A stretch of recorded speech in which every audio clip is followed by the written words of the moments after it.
She hired me to be her nutrition coach. Why? Well, because I have a different specialization than she does, even though she's a registered dietitian, and that is really optimizing body composition through macronutrient composition and eating quality foods. And so I think it's important to understand that there is a deficit of education regarding nutrition.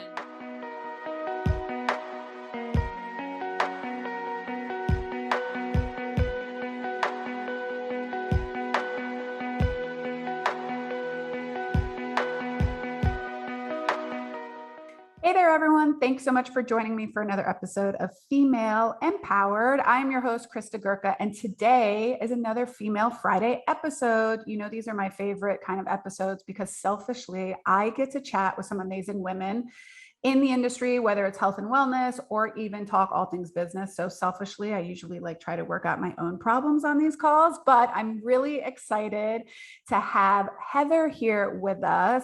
And Heather, I know I'm going to butcher your name, McConochie. I did it, McConochie.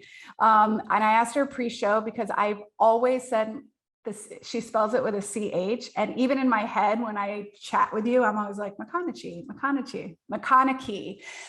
She's going to talk. She is an online business woman, entrepreneur right now that does, well, I'm going to let her explain because I think she can do, I don't want to put her messaging.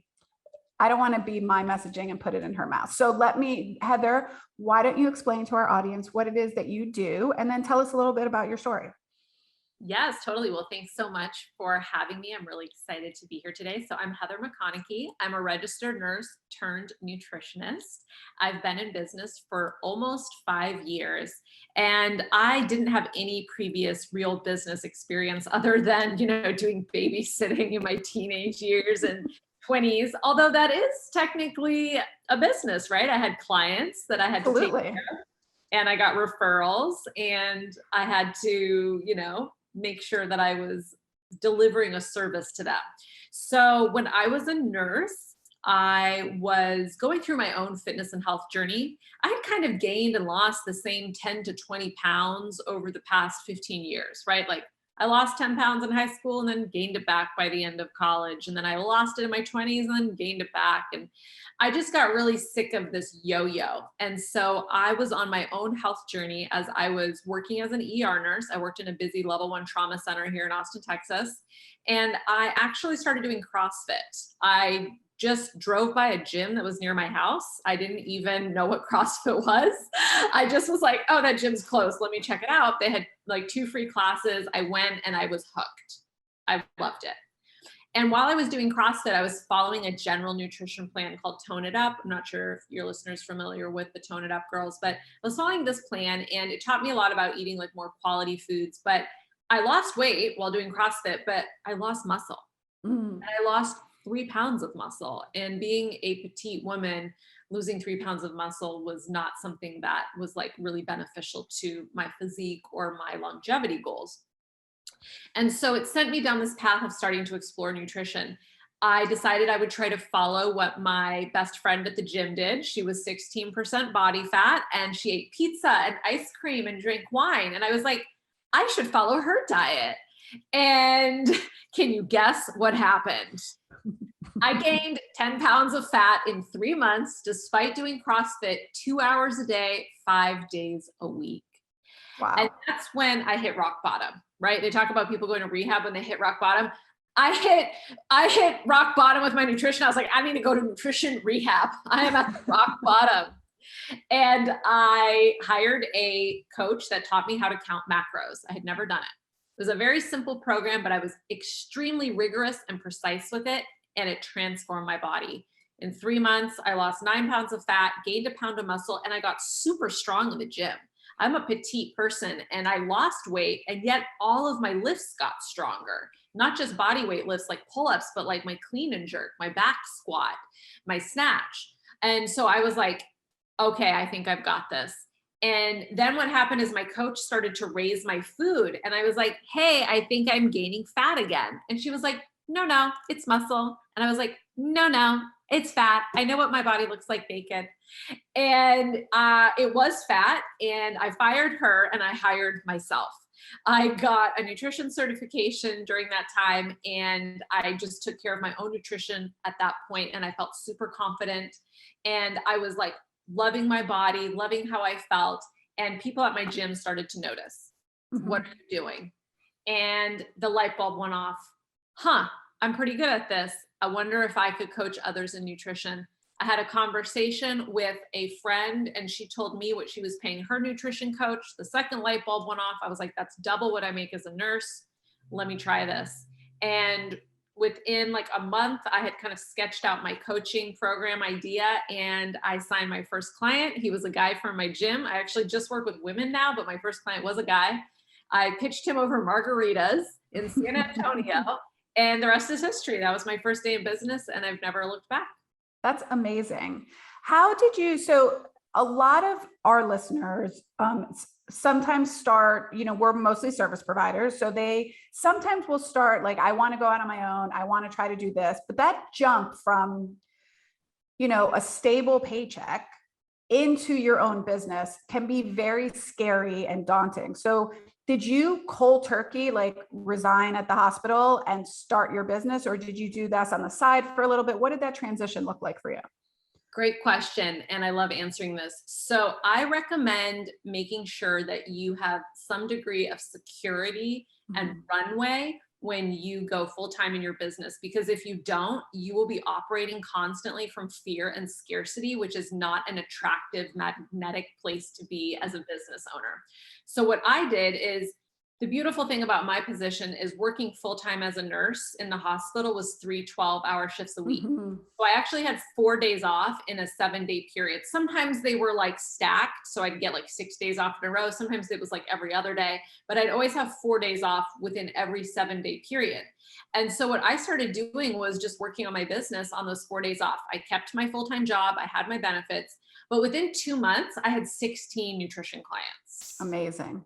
And I wasn't making as much as I make now because I didn't understand how to price my services correctly, but I was making enough to replace basically 4 of my nursing shifts. So I decided I would go part-time at the hospital, which was two Mhm. 12-hour shifts a week. And I would supplement my income with that side hustle income. And I still had benefits. I just had to pay a little bit more for health insurance. But at that point, I got stuck. I was like, okay, well, if I wanted to quit nursing, I did my numbers and I don't have super high expenses. I was like, I basically need to make $6,000 before taxes. And I Mhm. pay myself, pay my business expenses, and pay my taxes. So I did the numbers, and at the current rates I was charging, I was going to have like 60 clients. Wow. Well, one of the things you learn as you go in business is it can be as hard to get somebody to buy a $35 product as it can be to buy someone to buy a $3,000 product. So that customer acquisition is the most challenging hurdle to overcome, regardless of price. And so I realized that it was probably going to be easier to have fewer clients but charge more, but I didn't actually know that yet. I went to a conference called the Summit of Greatness, which was put on Mhm. in Lewis House. And at that conference, they gave an award at the end of the weekend to somebody who was in Lewis's mastermind, and his name was Sterling. And he had made like a ton of money in his coaching business. And I was like, who is this guy? And I looked him up on Instagram, and it turns out he was a business coach for fitness and health coaches. That was his niche. And I followed him, we started chatting, and I was in his program within like a week. And his program taught me how to do high ticket sales. Yeah. So I didn't understand that the market could support a Mhm. much higher price tag for my services, and that I was undervaluing what I provided. Like what I provide is life changing, right? Like Yeah. knowing how to fuel yourself, knowing how to feed your family, knowing how to feed your children, your spouse, like that is life changing, priceless knowledge. But I didn't own that, like that's what I was providing. So I hired him, and I was still working part-time as a nurse, but I did 3 months of coaching with him, and I changed my pricing structure. I signed like 20 clients, and I made $30,000 in 3 months. And I saved every penny of that. I put it all in my new business checking Mhm. account. I didn't touch it. I didn't live off of it. I paid all my business expenses from my personal account, and I was still working as a nurse. And then when I had that 30K in the bank is when I was like, I'm ready to take the leap, Yeah. because that was a lot of living. I could live off that for like 10 months. Yeah. So that's when I took the leap. So my story is like, especially I'm not married currently. I'm dating somebody, but like at that point I was single. I didn't have a partner. I had to pay all my own bills myself. Yeah. So like I recommend that you have at least some type of runway before you completely step away from a full-time job. Yeah, that is actually really, really smart. I don't believe in the same, like, Gary V stuff, like just F it and like throw it all up. Like people have to live. I do. So I believe that we can be working. And I agree, being a nurse with those flex shifts is really valuable because you can work on those other days. I think that was really smart. Like, no, have some runway, because you're absolutely right. That whole part of you said of like, if you're worried about paying your living expenses and your light and your utilities, the way you show up for your business will be completely different than if you obviously want to make money, but you're not thinking like, I could be homeless if I don't sign this next client. And you're right, it's a totally different mindset. So I'm going to backtrack into asking you a nutrition question now, because I know that you mentioned about your story that one of the things that kind of changed your nutrition and really made the difference for you was counting macros. So for people that don't know what macros are, if any of our listeners don't understand that, can you give us kind of like a overview of what macros is and what that means to count macros as part of your nutrition? Sure. So food is composed of macronutrients and micronutrients. So micronutrients are things like vitamin C and iron and selenium and magnesium. Those don't have any energy in them. They can't make the car go. They're not the gasoline, but they're kind of like the oil to the engine. You need them there in order to have a functioning, healthy body. Macronutrients are the gasoline. And food is composed of 3 different macronutrients: protein, fats, and carbohydrates. And they all have different functions in the body, and they're all needed in the body and really essential. And so what we do with macronutrient counting is we actually calculate out how many protein grams, how many carb grams, and how many fat grams should you eat per day.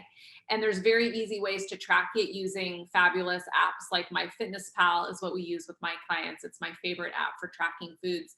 And it has basically all the foods listed in the app. You can even like scan foods with a barcode scanner. And so basically you are paying attention to not just your overall calorie intake. You're paying attention to the breakdown of how many carbs, protein, and fats you're eating.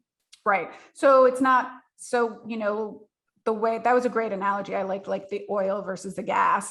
So it's like that analogy, like calories is not apples to apples. Like a calorie of X is not the same as a calorie of Y. And so it's just understanding the breakdown of the different. So do you measure the macros in grams? Is that how you measure it for clients? Yes. So you count your protein and carbohydrates and your fats in grams. If you look at a nutrition label, you will notice that they're all listed in grams. So makes it easy for you to like go on there. Like, speaking of nutrition labels, here's like a big pet peeve of mine with people. I just think some people really don't understand how to read a nutrition label. So how do you kind of, as part of your program, to help people learn how to read a nutrition label? Like, I'll give you just an example.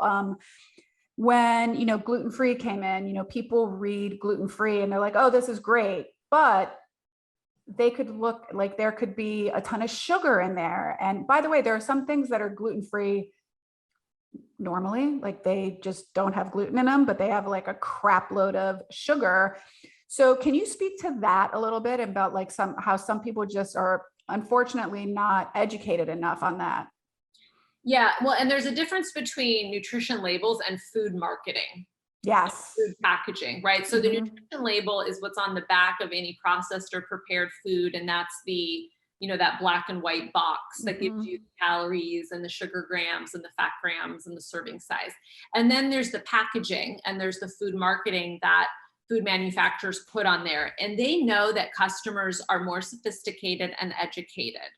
They know that customers are looking for trigger words like organic, non-GMO, gluten-free, no processed sugar, et cetera, et cetera. And so you're right. They will sometimes put labels on foods that are naturally gluten-free, right? Like these dates are naturally gluten-free, but they also happen to be very high in natural sugars. So one of the things I teach my clients is how to think critically about food marketing messages in addition to how to read a nutrition label. And I think one of the most important things as a consumer is to look at the food packaging claims and then flip over the item and look at the nutrition label and actually discern what's in that product. For example, there's a protein bar company called Square Bar that I have a big issue with because they have a protein bar that says protein bar across the front. Well, if you turn it over, it has like 11 grams of protein, but it has 10 grams of added sugar. So like I would prefer to call that a sugar bar, but they will never put the label sugar bar on that food packaging, will they? No. And so you need to become smarter as a consumer, and you need to know how to like outwit the food manufacturers if you're going to eat processed food. Yes, I completely agree. And it's funny because I have two teenage boys and we eat, I mean, we eat pretty well in the house. But they're also teenage boys. I also do believe that if you come from a place of complete, like, you are never allowed to eat that, they're going to go to birthday parties. They're going to be at their school cafeteria. They are going to eat it. So I would just love to teach them, like, this is why this is better. But the funny thing about sugar is, like, they'll sometimes say, oh, I'm being so good today, I'm not drinking soda, I'm just having Gatorade and apple juice. And I'm like, well, let's look at tell me how much sugar is in that drink. So the sugar, I think, for a lot of people is a big, big one that they don't realize when they flip over that package and see how many grams. I mean, I'm sometimes shocked when I flip over packages and I'm like, how many grams of sugar are in this? And there's a difference between, natural sugar versus added sugar, but still sugar is a huge, huge issue, I think, especially in America. I mean, I'm not going to speak, I'm not knowledgeable of necessarily all other cultures, but certainly in American culture, sugar and all these processed foods is like a big issue. Yeah, and people don't understand how to think critically about sugar. So there's what you said, there's natural sugars that are inherent in certain foods, like an apple or a banana or tomatoes. If you look at tomato sauce, it can have sugar in it because of the tomatoes naturally. Tomato sauce can also have sugar because they've added it, and you'll only know that if you look at the ingredient list beyond the nutrition label. But there's also a lot of like food marketing now that's like organic coconut sugar. Right. And that actually really doesn't matter when it comes to your body composition goals and your fat loss goals. If you're having 20 grams of coconut sugar or date sugar or maple syrup versus 20 grams of high fructose corn syrup or white sugar, it doesn't make a real difference on your body composition goals. Yes, high fructose corn syrup has some other health issues linked to it. So in general, I just avoid that. But you don't need to kind of get so trapped in that like rigid thinking that you trick yourself into thinking that you're eating something healthy that's actually sabotaging your goals. Yeah. I have to say, when I had I had some like health issues. It's probably been like about 8 years ago. And I realized some of the health issues I was having after several visits to doctors, that it was coming from foods that I was eating that I was obviously super not allergic to, but very sensitive to. And through a lot of work, I finally changed how I ate. And at this time, I was still in healthcare. This is what I'd done for my entire career. And I was amazed at how ignorant I was about nutrition. I really was, because I was always thin. I was thin and I didn't eat terrible. I wasn't like at the drive-through McDonald's every day, but I was amazed at how little. And the more educated I got by reading books and learning about nutrition and learning about marketing and the food industry, I was flabbergasted at how much I didn't know. And I'm sure you probably get that from your clients a lot. Did you find that interesting? Like when you came when you started going on your own journey? Or did you kind of, because you were in healthcare too as a nurse, were you knowledgeable about some of this stuff with the food industry and everything prior to that? Or did you learn that on your journey? Yeah, it's interesting because even I, as a registered nurse, was confused about nutrition. And granted, it wasn't like a dietetics degree that I had. I took like one nutrition course as a science prerequisite for nutrition for nursing school, but it wasn't a nutrition education that teaches you how to optimize body composition goals like fat loss and muscle building. It's a more general overview. I even have a very good friend who is a registered dietitian. She specializes in working in the ICU in the hospital, and so she has a very specialized type of knowledge about doing IV feeds, tube feeds, etc. I would not know how to do any of that. I'm not licensed. I'm not trained to do that.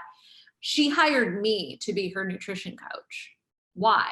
Well, because I have a different specialization than she does, even though she's a registered dietitian, and that is really optimizing body composition through macronutrient composition and eating quality foods. And so I think it's important to understand that there is a deficit of education regarding nutrition, like in the whole Across the board. across the board, even like with registered dietitians. And I'm not putting registered dietitians down. Like there are registered dietitians who are trained in sports nutrition and know how to do this, but there are also registered dietitians who don't. Correct. And so that's really where I saw a gap in the marketplace. And I think that if you're looking to start a business, one of the best ways to come up with an idea for a business is to solve a problem that you are currently experiencing that no one is solving yet, right? I always feel like Sarah Blakely with Spanx. She solved a problem, right? Oh, how freaking genius. I love her story. Yeah, she solved the problem that she had. And so that was my experience. My experience was, wow, I'm missing a piece of the nutrition puzzle. How do I solve it? And then boom, it gave me the opportunity to create a product in the marketplace. 100%. And, I totally agree. So I saw the same thing. So I do business coaching for female healthcare and wellness, basically physical therapists and boutique fitness studio owners, right? And the reason I got into that, because I was the same way. I saw like a hole in the market when coaching and consulting has really come to the forefront, I would say in like the last 10 years. Consultants have always been around. I mean, for sure. But they were really for like high level executives that were going to get consulting. Like this kind of online coaching program, especially for small business owners, the only places you went were to somebody like, Lewis Howes, or like if you were going to, oh my God, Tony Robbins, like these big, big names. And I just didn't see myself in that person. I'm like, I love Tony Robbins, but I was like, I'm not Tony Robbins, right? I had kids at home. I had a husband. I was jumping. I had no MBA, like I had no business experience. So I saw same thing, a hole in the market. And I was like, women can be successful business owners. They just have to be able to see themselves in the people that are successful. All the people I saw either had corporate backgrounds, so like came from Nike or Equinox, or they had a ton of investor capital into them. And I was like, that's not me in either way. So you're exactly right. And I think that's really great advice for business owners. Find a problem and then you create the solution, and doing it super organically because it's your own story, I think even adds to that. So I'd love to ask you some business questions too. So, okay. So you started about 5 years ago, you said. What has that journey been like from 5 years till today? And if people are watching the video, if this is a snippet we pick, I'm doing like a straight line being like a straight line across, or has your progress been like, that like up and down roller coaster flow? What does it look like? Yeah, great question. It's so easy, I think, when we get into business to think that things only go up from here. Mm-hmm. And I'm telling you right now, it doesn't go like that. It's a roller coaster. And you got to buckle in and prepare yourself for the highs and the lows. I came out of the gate hard in my business. I had my biggest year in business revenue-wise my very first year of full-time business. So 2018. And then I had another big year, 2019. And then 2020 hit and a few things collided. One was obviously COVID. Yeah. One was the fact that I intentionally took a short break from my business, like a month off, and then COVID hit. So then I was like really like kind of messed up. And then I was going through some personal challenges at the time. And I was going through a lot of like I was moving and I was trying to figure out where I wanted to go. And so 2020 was still like a great year. And I think it's so important in business. We can tend to, I see this a lot of my other friends who are coaches, they can get too wrapped up in their revenue number and comparing themselves year over year and feeling like a failure. If like I have a friend who did like $750,000 in her business the other year. And then this year she's at like 600 and she feels like a failure. And I'm like, girl, like 600K is incredible. Yeah. When you have that comparison-itis that you fall into with yourself, it can lead you to like judge your own results. And so 2020, I took a little bit of a dip. And then 2021, I like came back up, but I'm still not at like the top levels I was at before. But I'm much happier. Yeah. I work fewer hours. My profit margins are higher. I'm in a relationship for the first time in 8 years. Like I'm thriving. And so what if I'm not making multiple six figures in my business? I'm serving my clients. I love the women that I work with. I have time to serve other people. I have time for relationships. I have time to work on my puzzle in the middle of the day if I want. I have 2 hours a day to work out, 2 hours a day to spend in spiritual time. So for me, success no longer looks like the revenue line. Success looks like, how does my whole life look and how does my business fit into that? That's so, so smart. And I'm so glad that you said that, because I sometimes think that some of the messaging that gets put out there from a business perspective is like scale to high six figures, scale to seven figures. And the truth is, sometimes I know plenty of people that generate seven figures and are actually not even profitable. Like the amount of work that goes in, meaning maybe they're spending $800,000-900,000 on ads. And by the way, in order to get to a seven-figure business, you need a team. Like you're not getting the seven figures as a solopreneur, unless maybe you're Tony Robbins, but he has a huge team. But so that's expenses, right? Like having a team is expensive. Then you have to manage, which takes up time. Then, so there's what people say, and then there's what's really happening behind the scenes. And I totally agree with you. Because if I say this to my clients all the time, I could probably take home a salary like $250,000, $300,000 a year salary if I saw a caseload of clients, like meaning physical therapy, Pilates clients, and did my coaching business. But that would require me working like 50 to 60 hours a week. And I don't want to do that. Right. And I don't need to do that. I don't need $300,000 to live the life that I want, which includes put my kids through college, have time to go walk my dog and things like that. So I think that's so, so important for women to hear, that they can create the business that allows them to have the holistic lifestyle that they want. And I love that you said, I'm happier, because sometimes more revenue doesn't equal happiness. So yeah, and I think that's a really important thing to be aware of as you get into business, because it's very easy to get swept up into what you see online. Business coaches, like a lot of business coaches, they just push the financial goals. And I'm more interested in my business being sustainable and being long lasting and like year after year building it, rather than like crashing and burning and highs and lows. And that like feast or famine, it's exhausting. Yeah. It's exhausting. So that's so great. I'm so glad that you shared that. Because I also think sometimes women, if they feel again, I don't know why women do this. I don't know that men do it. And I could be totally wrong. Maybe men do it too, but I think it's like, oh, I see them and I see that they're talking about seven figures, but I don't really want that. Like there's something wrong with me. I'm like, no, if you want a business, there's plenty of people that have in-home Pilates studios, right? That are probably way more profitable, bringing in $300,000 in revenue that brick and mortar studios do, that bring in, $700,000 in revenue because their expenses are less.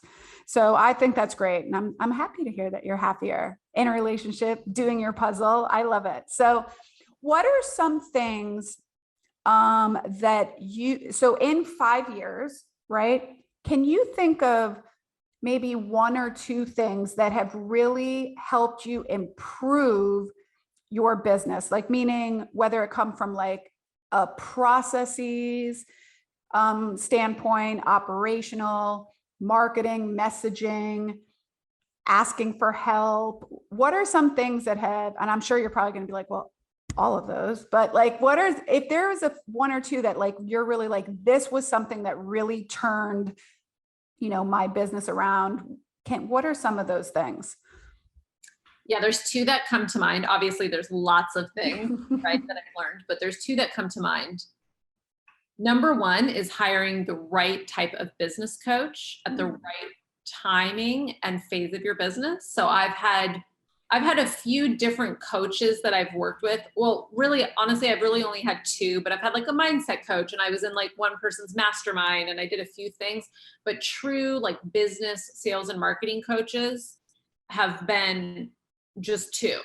And the first coach was the one who took me from undercharging to mastering how to do high ticket sales. And that was like one of the biggest turning points in my business.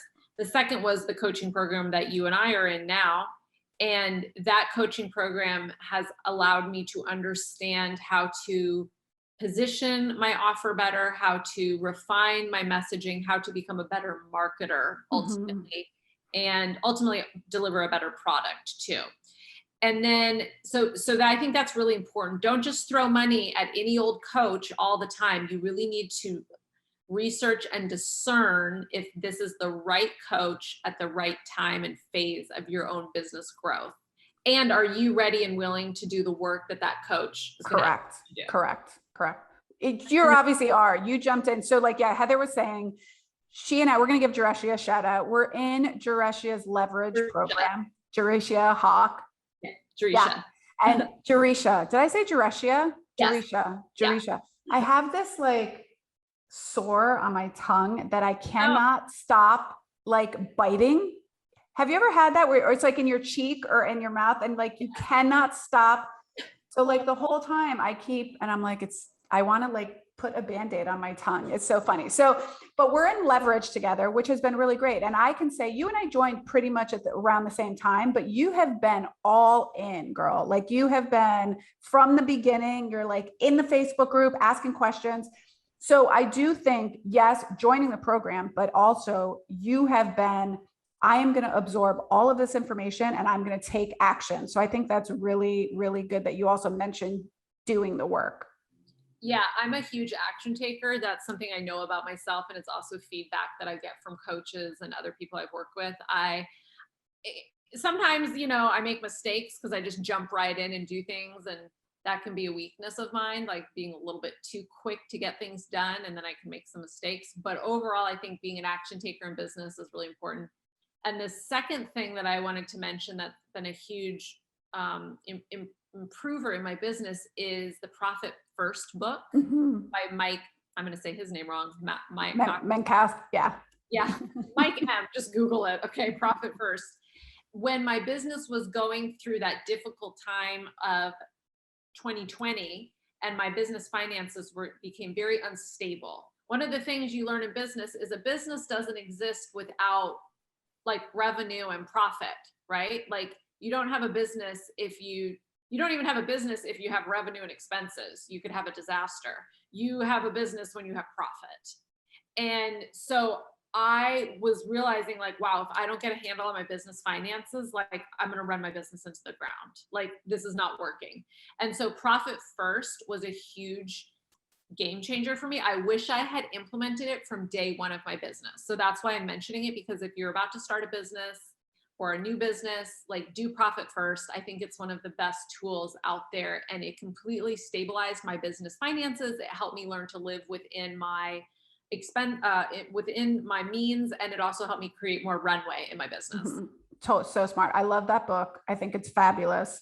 And I definitely think it gives people a real clear even if you do, so if you haven't read Profit First, I advise that you go do it. I think it's a great book.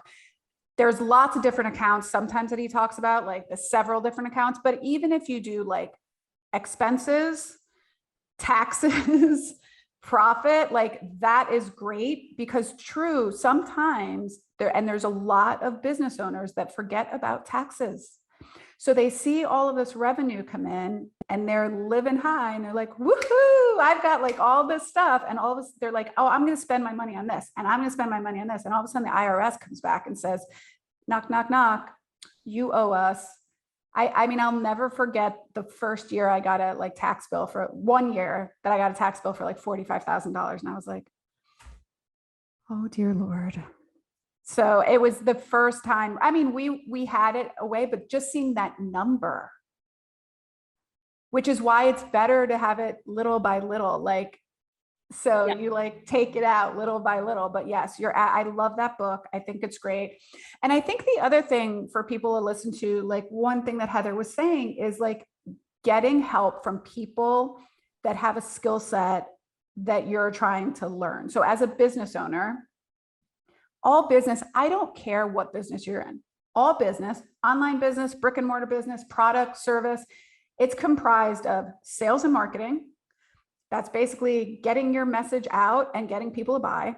Operations, which is really like, how do you, like, is it a product? Is it all of that? And then finance, just like you said, money in, money out. And the number one reason businesses go out of business, by the way, is not because they're not making money. It's because they don't have cash flow, right? And so we saw this a ton in 2020 when especially the brick and mortar industry, fitness industry had to shutter their doors and people were within 30, 60 days not able to pay rent. And by the way, not all landlords were super nice and was like, oh, don't worry. You know, a lot of landlords were like, no, you have a lease, you have to pay rent.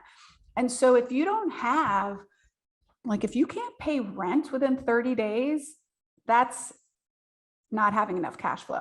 And there's a problem in your business. So I think that that's been really amazing. If somebody were going to be starting online business, because I think I love the online revenue vertical in our business. What are some tips that you might give someone who's thinking about it? They know what they want to do, but they're like scared to kind of like make the leap. What's some advice that you would have for them?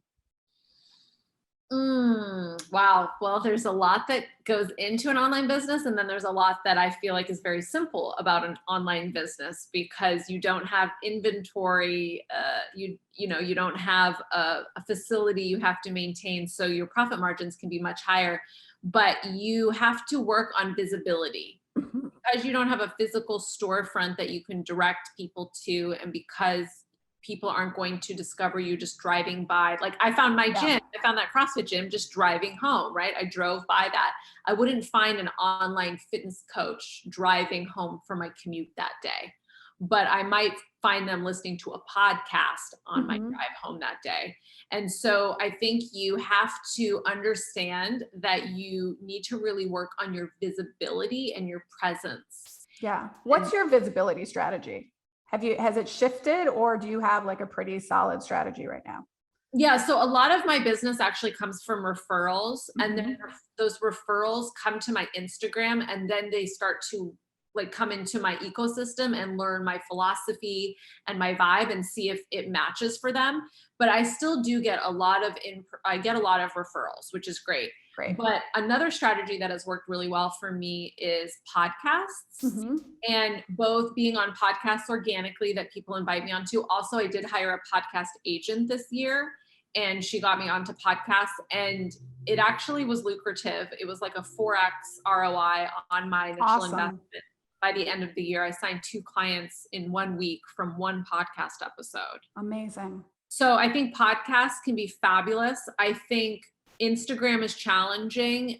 There's so many people on the app, and there's so much content. And like I've even noticed a change in my engagement because I've been on the app for 7 years. And so I've noticed a change in engagement and how you have to, you can't be a lazy marketer, right? So I think Instagram is great, but I don't think you can rely exclusively on that. Like I still do videos on Facebook. I'm trying TikTok. It's hard because you're like, wait, do I need to be everywhere? But it's that 80-20 rule. Like 20% of the activities you do get 80% of the results. So I try to look at like where actually are all my leads coming from and my sales. And it's like referrals. So that's like client delivery and just being a knockout coach and like doing a great job with my clients, making sure they get results. And then that's like, okay, Instagram though, they're coming to Instagram and like really learning from me. So like, let me double down on Instagram and like, okay, podcasts are also working to drive leads and sales. So let me like put some energy into that. So I would say that's kind of like my 3-pronged strategy is referrals, Instagram, podcasts. You're so smart. You are so smart. You are so smart. I mean, ladies or gentlemen, if you're listening to this, you should really listen to Heather. I mean, this is like solid strategy. And I think it's great because so many people I hear coming out are just like,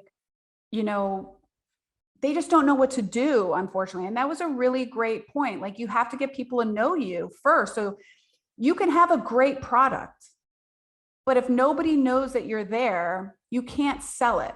So the 2 things I would say, what Heather said, I mean, she said so many golden nuggets here. Like seriously, the amount of sound clips I'm going to be able to grab from this are amazing.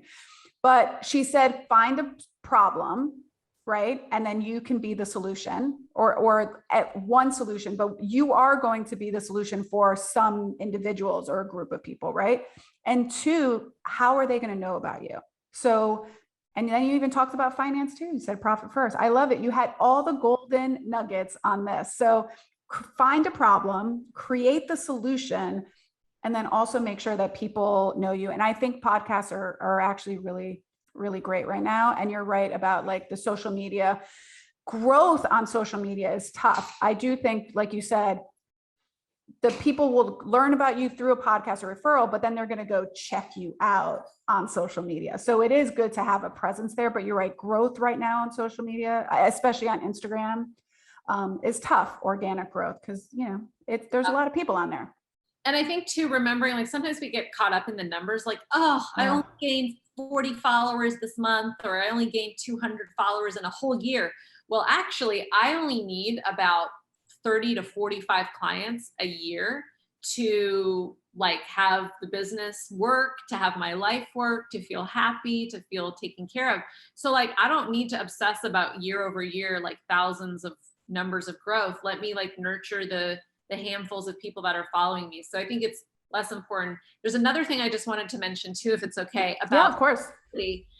One thing that I learned as an online business owner was that if you ever get stuck generating leads or sales online, get out in person.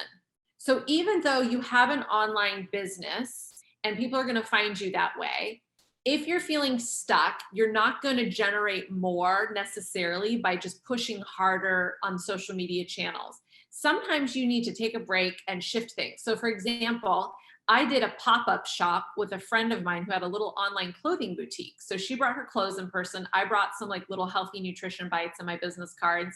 This is right when I started. And we did a pop-up shop at an Orange Theory after class. Well, people came out and took my card and things like that. But the biggest thing that happened was a local newscaster in Austin was taking that class. She came up to me afterwards and said, "Oh, I love these little bites that you made." She's like, "I do this segment on Mondays called Make It Monday, and I'd love to have you on my show." Amazing. And I built a relationship with her, and I was on her show like 3 or 4 times over the course of a year and a half. And I did get clients who then saw me on the news. Yep. Because that is like a lot of credibility. That was free PR that I got. That happened because I got out in person. And like, for example, I'm also about to do an in-person event on nutrition in Austin at a club I belong to. So I just like to plant that. That's so true. Like just always be networking in person as well as working online. Yeah, I think that's great advice because you're absolutely right. You can have local clients, even though you're an online business, and sometimes just go to where the people are. Go to where the people are. And then like Jane signs up with you and then Jane tells her friend that is in Florida, "Hey, you have my nutritionist actually does stuff online. You should join the program." That's so great. And I think you're absolutely right. Like it gets you out actually connecting with people. So it kind of is almost like, it's like when we tell our office people like, hey, don't sit for 8 hours, like get up and like walk around. It's kind of that thing. That was such great advice. Thanks for sharing that. Yeah. And then lastly, I'll just share that this tip also helped me meet my boyfriend Ah, because I forced myself to go to a networking event that is with other entrepreneurs in Austin because I was like, this is just a good way to meet people and like network with other people.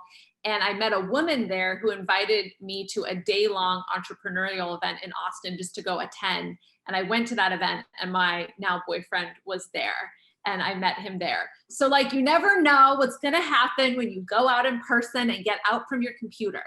I totally agree. And the other thing is too, I've from kind of interacting with you and our coaching group and our mastermind thing, you have just like a very great energy to you. And I also know that you have done a lot of mindset work and things like that. And I am a big believer. I wasn't before. I used to poo-poo all this stuff all the time, but I'm a convert, I would say. So I do believe that when we change our mindset and we release those like scarcity, like what is allowed for me, what is available for me, I do believe that the universe conspires in our favor. I really do believe that. And we might not be able to pinpoint it, but if you're like, you know what, I'm not going to think of revenue for the next 3 months, and you could sign your 3 biggest clients, right? You could say, I'm not going to, I'm going to create this life for myself and like end up meeting someone through a random, I'm a big believer in that. And I've even heard from my business mentees who sign up for the program, even after thinking, oh, I don't know if I can do it. I don't know if I can do it. And within a month of signing up, even before a tremendous amount of the coaching, they're already like, oh, I just landed my biggest month ever. And I just believe because you allowed yourself to say, this is available to me, that the universe opens up. You can believe it or not. I choose to believe it. It makes my life happier. But that's where I come from. So, well, Heather, let's tell everyone where they can find you. So we are going to link all of this stuff up in the show notes for the listeners, but she's great on Instagram. She has a lot of really valuable content on there. So I think you should follow her on Instagram. And then if you have a website, let us know where people can check you out. Yeah, Instagram is definitely the place to come hang out with me. I'm there Monday through Friday, and I'm always posting and sharing content to help you. And I also have a website, heathermcconochie.com. I also have a podcast, The Positive Thread. The Positive Thread. I was going to say thepositivethread.com, and that's wrong. Positive Thread on Spotify and iTunes, and I release weekly episodes there as well. Awesome. And like I said, we're going to link all of this up in the show notes, and her Instagram handle is the same as her website. So everything will kind of be the same. And thank you so much for joining us. You gave such valuable information between the nutritional aspect, which by the way, I think all of us just being healthier in general is important, to the business savvy. So thank you so much for your time. And if you guys are in Austin, look her up. Maybe you can meet in person. Thanks so much for having me, Krista. It was great to be here. Excellent. Well, until next time, my friends, bye for now.